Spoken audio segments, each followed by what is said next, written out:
Bismillahirrahmanirrahim.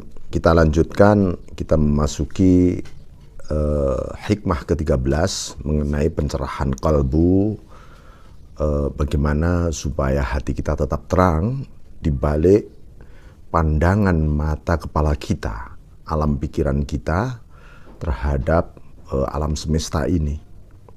Jadi ini sebenarnya produk dari sebuah renungan itu akan menumbuhkan pencerahan, tetapi akan muncul pertanyaan begini, seperti beliau pertanyakan, kaifa yusyriku qalbun suwarul akwani muntabi'atun fi mir'atih.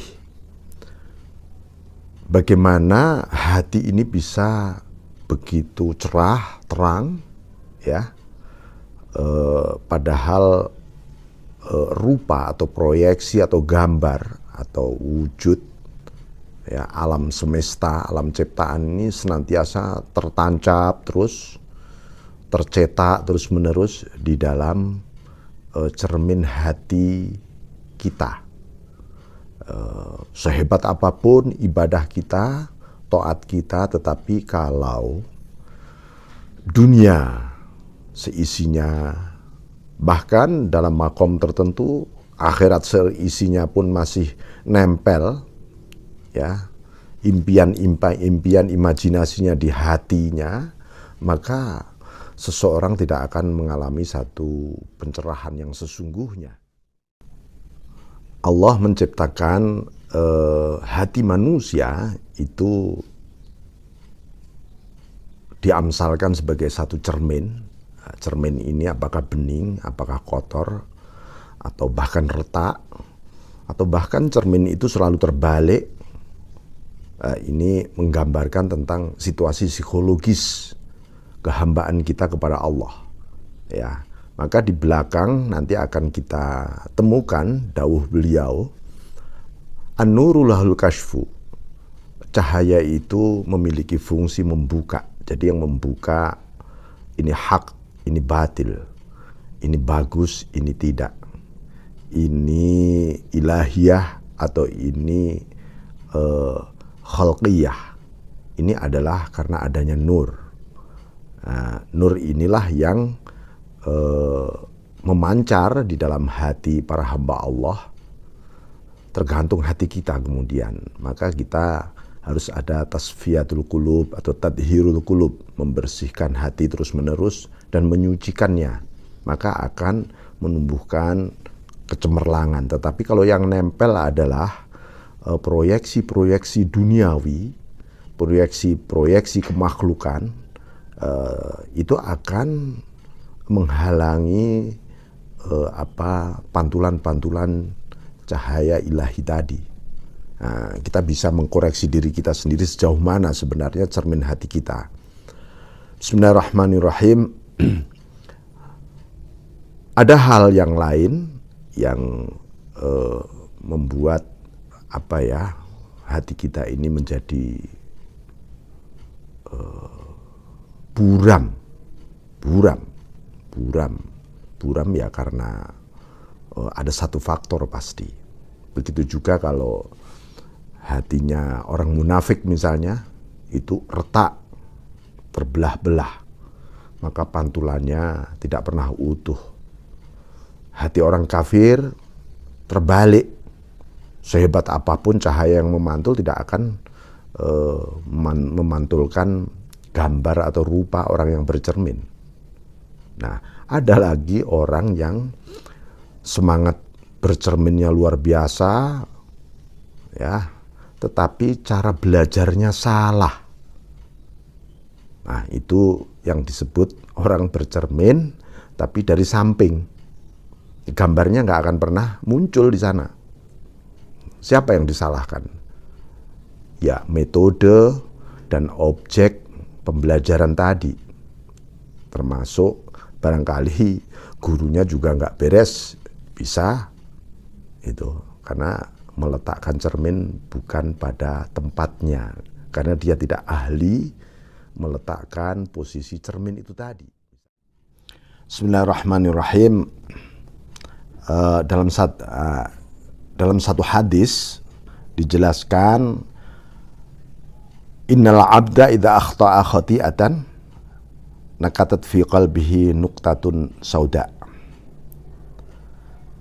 Fa in huwa naza'un wastaghfara saqulat wa in ada zida fiha hatta ta'lu qalbuh. Fadzalika ar-ran alladhi dzakarallah kalla bal rana ala qulubihim ma kanu yaksibun. Jadi hati seorang hamba kalau melakukan satu tindakan dosa maka akan ada flek, ada titik hitam itu menempel di hatinya. Maka seseorang kalau bisa melepas, dan cara melepasnya gimana ya, wastaghfara, bertaubat, maka menjadi cemerlang kembali.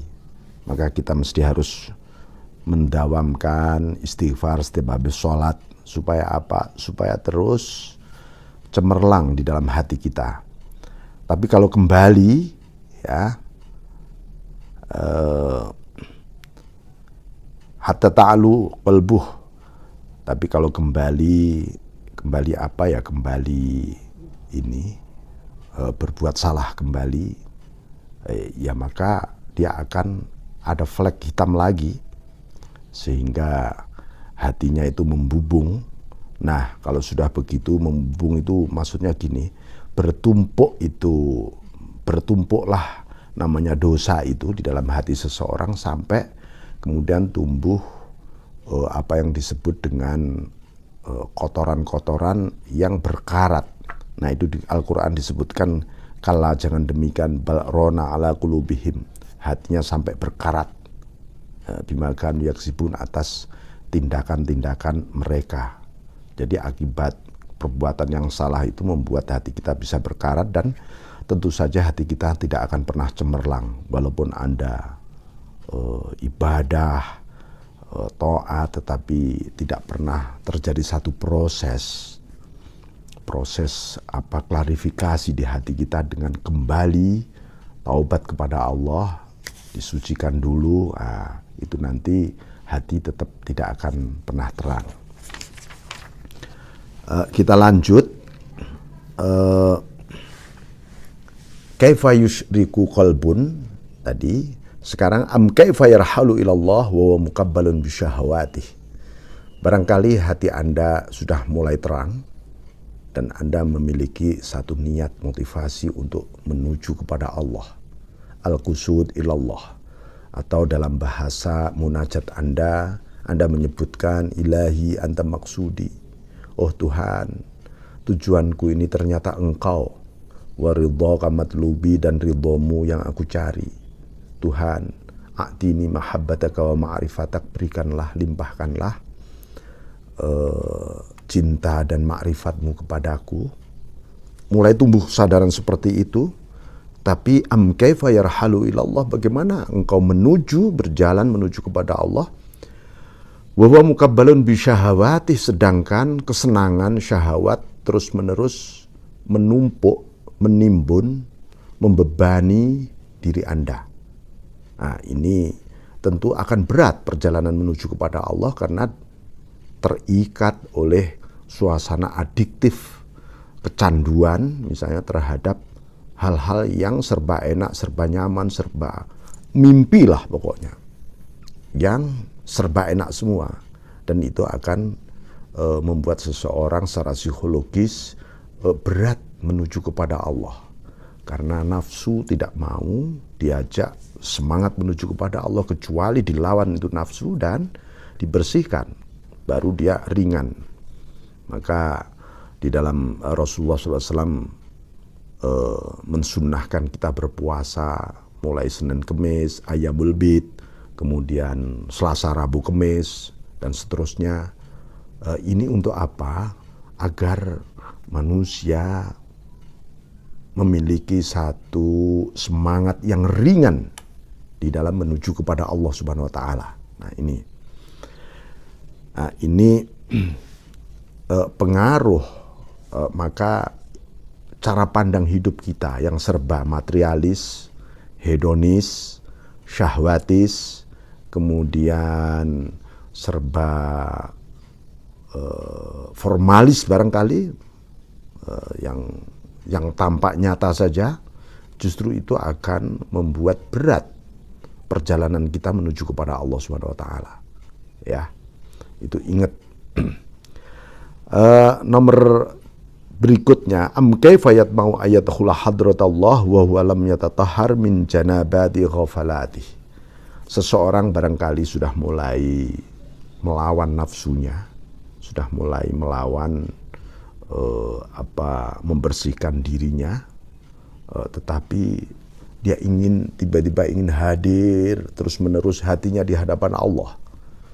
Nah, maka pertanyaannya, bagaimana Anda berharap hadir atau hatimu hadir di hadapan Allah sedangkan seseorang itu belum bersuci dari jinabat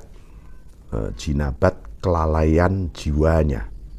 Jadi kalau secara syariah jinabat itu artinya orang memiliki hadas besar.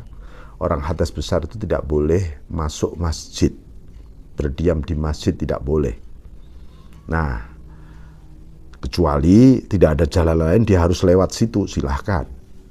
Tetapi berdiam, apalagi misalnya i'tikaf, karena apa? Itu rumah Allah. Begitu juga rumah Allah secara ruhani adalah hati kita. Kenapa ini hatiku tidak bisa menjadi baitullah? Aku tidak bisa hadir di dalam hatiku sendiri untuk bertemu Allah.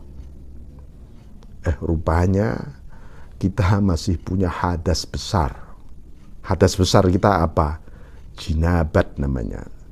Jinabatnya hati kita adalah kita lalai kepada Allah dan membiarkan kelalaian itu. Itu Anda paksa kayak apapun, Anda malah tidak akan pernah bisa hadir di hadapan Allah hati Anda. Nah, ini namanya hadratul qalb ma'arab. Jadi Ibnu Ajibah membagi 3 hadratul qalb. Hadirnya hati ini ada hadratul qulub, ada hadratul arwah, ada hadratul asrar, ya. Hadratul qulub itu hadirnya hati, itu lisairin bagi para penempuh, orang yang sedang memasuki menjalankan riyadhah, tariqah misalnya, itu sedang menempuh. Ini namanya hadratul qulub. Kemudian ada hadratul arwah lil mustasyrifin, ruh sekarang. Hadratul arwah lil mustasyrifin adalah orang-orang yang ingin meraih kemuliaan-kemuliaan ilahiyah di hatinya. Karena itu adalah kepentingan ruh. Dia menginginkan suasana yang interaktif dengan suasana yang begitu luhur di dalam jiwanya. Nah, itu suasana ruh. Hadir dengan penuh adab yang luar biasa di sana. Nah, ada lagi hadratul asrar lil wasilin al mutamakkinin. Hadratnya rahasia ruh, rahasia batin paling dalam. Itu adalah bagi orang-orang yang wusul, yaitu dia tidak ingin lepas sama sekali untuk lengah dari Allah. Jadi ini suasana al-mukalamah, ya, suasana dialogis terus-menerus dengan Allah, itu adalah hadratul asrar. Maka nanti hadratul asrar ini akan dijelaskan lebih jauh oleh beliau di belakang yang disebut dengan hadratul quds. Itu akhir perjalanan khudur hati kita. Nah, muraqabah misalnya, itu suasana hadratul qulub. Hati kita kepingin terus menerus waspada terhadap hadirnya Allah, ya. Jadi yang disebut muraqabah itu adalah menyadari betapa Allah maha dekat, Allah maha memandang, Allah maha peduli, Allah dengan segala kemahaan dan kesempurnaannya senantiasa ada di hadapan kita semua. Dan itu dijaga, menjaga itu namanya muraqabah, supaya hati kita tidak kemana-mana. Hadratul arwah itu li ahlil musyahadah. Roh kita di maqamur roh kita hanya ingin menyaksikan Allah di balik apa saja. Nah, itu hadratul arwah. Itu nanti akan ditegasin di dalam hikmah berikutnya. Kemudian hadratul asrar tadi disebut li ahlil mukalamah. Jadi suasananya mukalamah itu suasana yang sudah tak terbayangkan. Karena apa? Sang hamba akan senantiasa menjadi sirrullah. Dia sendiri menjadi rahasianya Allah. Nah, itu suasana asrar kita. Nah, ini. Kemudian di hikmah ini ada poin terakhir, yaitu kaifa yafhamu daqa'iqal kaifa yarju ayafhama daqa'iqal asrar wa huwa lam yatub min hafawatih. Bagaimana seseorang memahami detail-detail rahasia Allah. Seseorang itu kepingin banyak tahu rahasia Allah, tapi dia tidak pernah faham. Diperlihatkan mungkin, tapi kok nggak faham ya. Anda dibukakan, difutuh oleh Allah, tapi nggak faham.